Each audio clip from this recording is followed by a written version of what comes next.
Nú ætlum við aðeins að skoða hvernig við gerum tengimyndir. Þetta eru myndir eða skýringar, teikningar sem við gerum af rafmagnstengingum og teikningum. Þetta eru samskonar tákn og teikningar og rafvirkjar nota og þeir sem að hanna hús eða annað í tengslum við rafmagn. Við skulum byrja á að skoða þau tákn sem við notum. Svona tákn táknar rafhlöðu.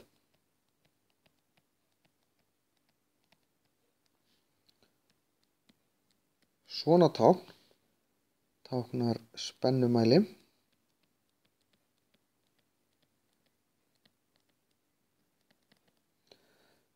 Getur líka verið voltmælir.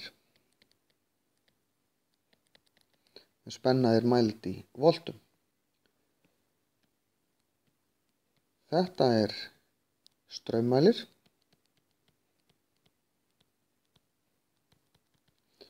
Getur líka verið ampermælir.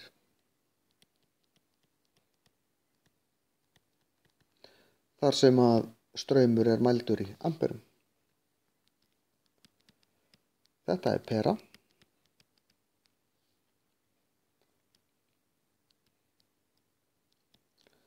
Þetta er straumrofi.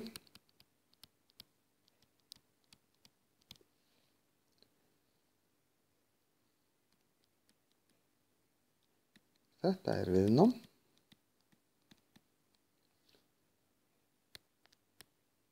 Og þetta er stefna rafstraums.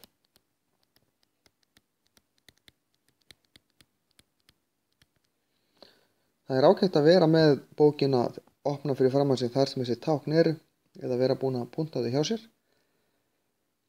Því að maður þarf að annarkvort að hreinlega kunna utan að vera með þetta á blaði hjá sér. Nú ætlum við að skoða nokkur dæmi. Teiknaðu tengimynd af raðtengdri straumrás með tveimur rafhlöðum. Við byrjum á að teikna bara tvær rafhlöður og við tengjum þær svona saman.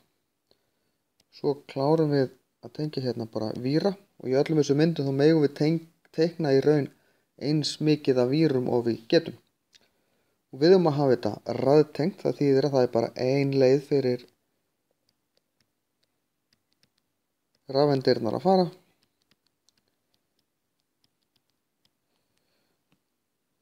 Og þetta lítur svona út.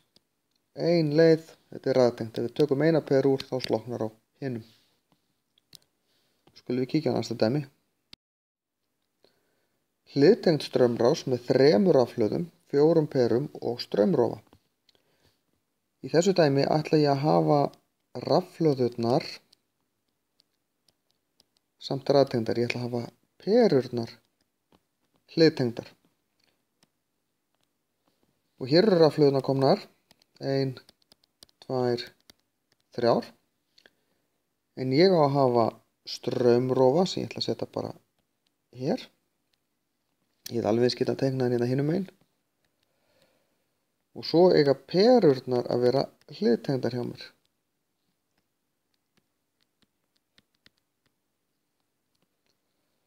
2, 3, 4.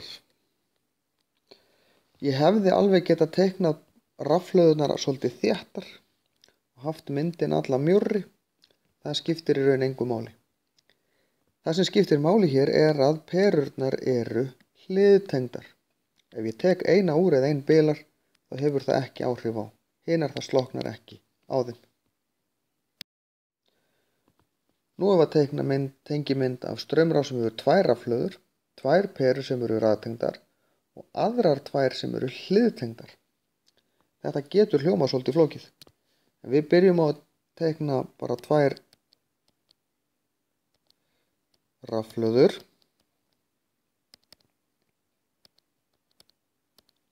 Það eru hér 2 perur sem eru raðtengdar. Skulum hafa þær bara hérna á hliðinni. Og svo aðrar 2 sem eru hliðtengdar. Hér í raun hef ég 2 möguleika. Ég get settar á sömu hliðargreinina en þá eru það raðtengdar á þeirri hliðargrein. Ég get líka gert þetta svona sem er í raun réttara. En svona, ef ég tek þessa peru úr, þá hefur það engin áhrif á hinar. Ef ég tek þessa úr, þá hefur það engin áhrif á hinar. En ef ég tek aðra hvor af þessum úr, þá slekk ég á öllu. Því það rýfur straumrásina líka fyrir þessar perur. Því það er ekki nóg að mynda hring hér, það verður að mynda hring með rafhlöðunum með. Og þá er það síðasta dæmið. Teiknaðu tengimynd þar sem þú mátt nota eins mikið af 1,5 volta rafhlöðum og þú vilt til þess að fá 6 volta peru til þess að lýsa þrefalt lengur en ef ein 6 volta rafhlaða væri notuð. Í fyrsta lagi, hvað þurfum við margar 1,5 volta rafhlöður til þess að komast upp í 6 volt? Jú, við þurfum 4. Og þá byrjum við bara á að teikna hérna 4 rafhlöður.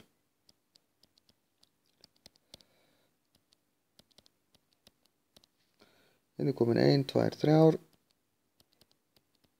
4. Og ef þetta væri nóg, þá var það nú svo sem ágætt.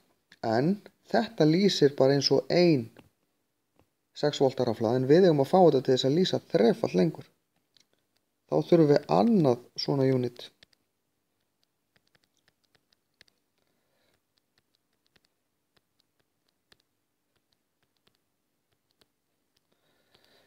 Þá lýsum við 2-falt lengur, þannig við þurfum 3.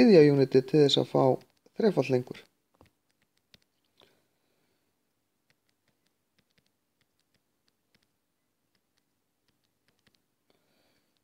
Þetta er pínu handavinna að teikna þetta.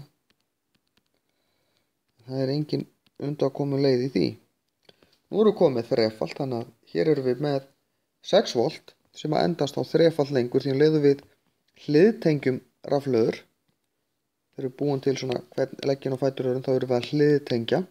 Hver leggur er aðtengdur, en hér erum við að hliðtengja 3 svona leggi.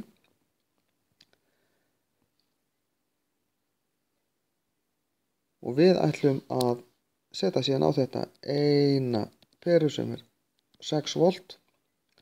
Góð til skýringar. Hver rafhlað hérna er 1,5 volt. Ég gæti skrifað 1,5 volt á alla rafhlöðunar, það er óþarfi. Og hér er myndin bara komin. Skjá þetta saman. En þá er þessu lokið.